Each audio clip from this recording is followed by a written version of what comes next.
একসাথে চলে না, শিক্ষা সন্ত্রাস শিক্ষা সন্ত্রাস একসাথে চলে না, একসাথে চলে না, শিক্ষা সন্ত্রাস ক্যাম্পাসে নেতৃত্ব চলতে হবে, চলবে না, চলবে না, ক্যাম্পাসে নেতৃত্ব শিক্ষার নামে নেতৃত্ব চলবে না, চলবে না, আর শিক্ষা নিয়ে চলবে না, চলবে না, চলবে না, না চলবে না। শিক্ষা নিয়ে চলতে হবে না। যদি আবারও ছাত্রদল এবং ছাত্র শিবিরের কেউ আবারও শিক্ষা প্রতিষ্ঠানগুলোকে শিক্ষার্থীদেরকে তারা যদি নির্যাতনের শিকার করে শিক্ষা প্রতিষ্ঠানগুলোকে সন্ত্রাসের অভয়ারণ্য বানায়, আমরা সকল ছাত্র জনতাকে নিয়ে ছাত্রদল অথবা ছাত্র শিবির যেই কাজ করবে তাদের বিরুদ্ধে কোনো আন্দোলন গড়ে তুলবে ইনশাআল্লাহ।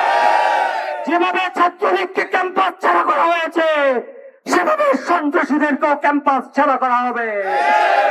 আগামী রবিবার 26 তারিখ দেশব্যাপী সকল ক্যাম্পাসের সামনে সন্ত্রাস বিরোধী মানববন্ধন কর্মসূচি পালন করা হবে ইনশাআল্লাহ। আসলে বর্তমান সময়ে ক্ষমতাসীন দলের যে অঙ্গ সংগঠন বাংলাদেশ জাতীয়বাদী ছাত্র দল, তারা পুরোপুরি ছাত্রলীগের মতো হেলমেট বাহিনীর মতো তারা তাদের কার্যক্রম পরিচালনা করছে। তারা মূলত ছাত্রলীগের ভূমিকায় অবতীর্ণ হয়েছে। বর্তমান দেখা যাচ্ছে তারা আওয়ামী লীগের প্রক্সি হিসেবে কাজ করছে। এজন্য তারা একের পর একটা ক্যাম্পাসে, প্রত্যেকটা ক্যাম্পাসে দেখেন তারা বিশৃঙ্খলা সৃষ্টির এক প্রকার চেষ্টা করে যাচ্ছে, যেটা একেবারে অমানবিক। আপনারা ইতিমধ্যে 2-3টা খবর আপনারা পেয়েছেন, যেমন চট্টগ্রামে ছাত্র শিবিরের উপর কিরিশ সহকারে যে হামলা করছে, পায়ের গোড়ালি বিচ্ছিন্ন করা হয়েছে। এটা কি? এটা কারা করতো? এটা ছাত্রলীগের বৈশিষ্ট্য। এটা কি কোনো সাধারণ শিক্ষার্থীর বৈশিষ্ট্য হতে পারে? কখনোই না। এটা কখনোই হওয়া সম্ভব না।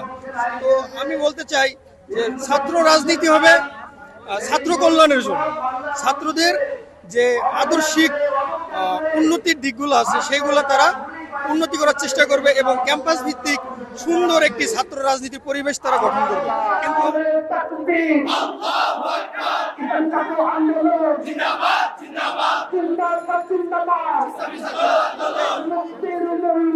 ইসলামী শাসনতন্ত্র, মুক্তির পর বীর সাহেব জন্মলায়, বীর সাহেব জন্মলায়, ভেঙে দাও, ঘুরিয়ে দাও, সন্ত্রাসীদের কালো হাত, সেই হাত ভেঙে দাও, সেই হাত মানুষ মারে, সেই হাত ভেঙে দাও। চলবে না, চলবে না, দুর্বার রাজনীতি একসাথে চলে না, দুর্বার রাজনীতি একসাথে চলে না, শিক্ষা সন্ত্রাস একসাথে চলে না, শিক্ষা রাজনীতি একসাথে চলে না। আল্লাহু আকবার, জিন্দাবাদ, জিন্দাবাদ।